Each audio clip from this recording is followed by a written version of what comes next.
Just look around you for a second. Your phone, the lights in your room, the very screen you're watching this on, they all speak the exact same language. It's called electricity. It's this invisible force that pretty much runs our entire world. And today, we're going to decode it. I promise, by the end of this, you'll totally get the magic that happens behind the switch. I mean, we do this all day long, right? We never even think about it. But what is that split-second magic that's happening inside the walls, inside the wires? Well, let's break it down. So here's our game plan. We're going to start with the actual flow of electricity. Then we'll talk about the push that gets it moving. After that, we'll look at the opposition that tries to slow it down. And finally, we'll see the power that comes out of that whole dance. All right, let's jump right in. Okay, first up is probably the most intuitive part of this whole puzzle, the flow itself. And to make this really click, we're going to use a super simple analogy. Just imagine electricity in a wire is exactly like water flowing through a pipe. Got it? Okay, so let's start by talking about the water. So, sticking with our pipe analogy, the first thing you'd want to know is how much water is actually moving through it. Is it a powerful gush or is it just a little trickle? Well, that amount of flow, that's what we call electric current. And we measure it in amps, or just amps for short. So more amps, that's a whole lot of flow. Fewer amps, well, that's just a trickle. Simple as that. In this visual, it really helps show where that flow is even coming from. I mean, water needs a pump to move, right? Well, it's the same idea here. Electric charges need a pump too. In a basic circuit like this one, the battery is the pump. It's providing that initial push that gets the current flowing in the first place. Now, it turns out this flow isn't always just a one-way street. There are really two main flavors here. Over on the left, you've got direct current, or DC. That's a steady, one-way flow, the kind you get from things like batteries. But on the right, that's alternating current, or AC. This stuff is constantly flowing back and forth, changing directions super fast. That's the kind of power coming out of your wall outlets, mostly because it's way more efficient for sending power over really long distances. Okay, so we've got a flow, we understand current, but what's actually causing it to move? What's the force, the push behind it all? I mean, it's the obvious next question, isn't it?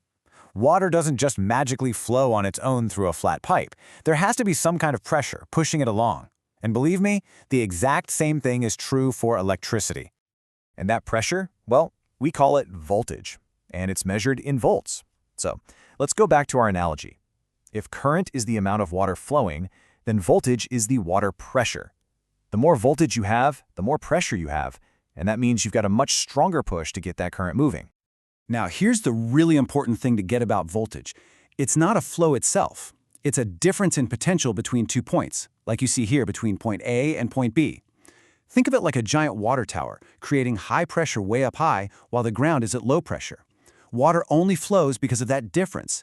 It's exactly the same with electricity. No voltage difference, no flow, period. All right, so now we've got the flow, and we've got the push. But there's one more major player in this whole system. And that's the thing that kind of gets in the way. This opposition is called resistance, and we measure it in ohms.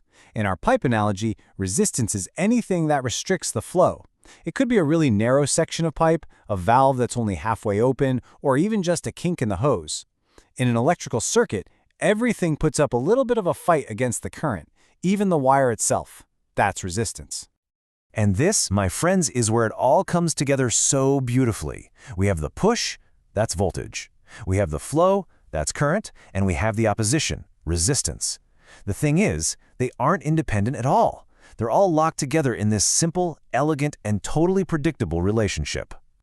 And check this out. This incredibly simple graph reveals a fundamental rule of the universe called Ohm's law. All it's showing is that for a set amount of resistance, the more voltage, or push, you apply, the more current, or flow, you're going to get. It's a perfect straight line. And the steepness of that line, well, that's just the resistance. And here it is in all its glory. V equals I times R.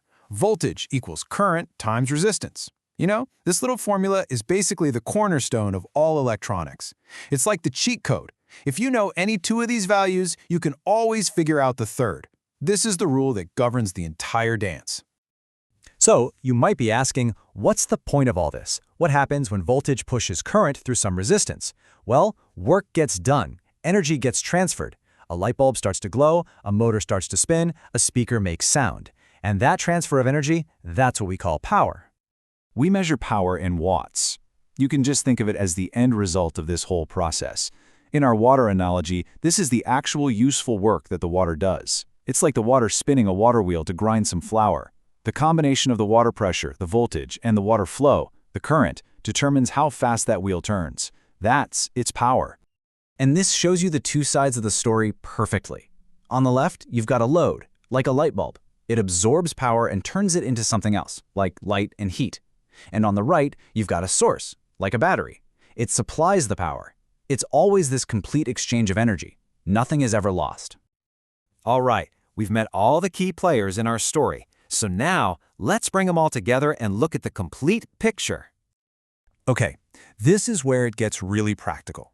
To measure current, the flow, your measuring tool, an ammeter, has to go right inside the circuit, just like a water meter has to be right in the pipe.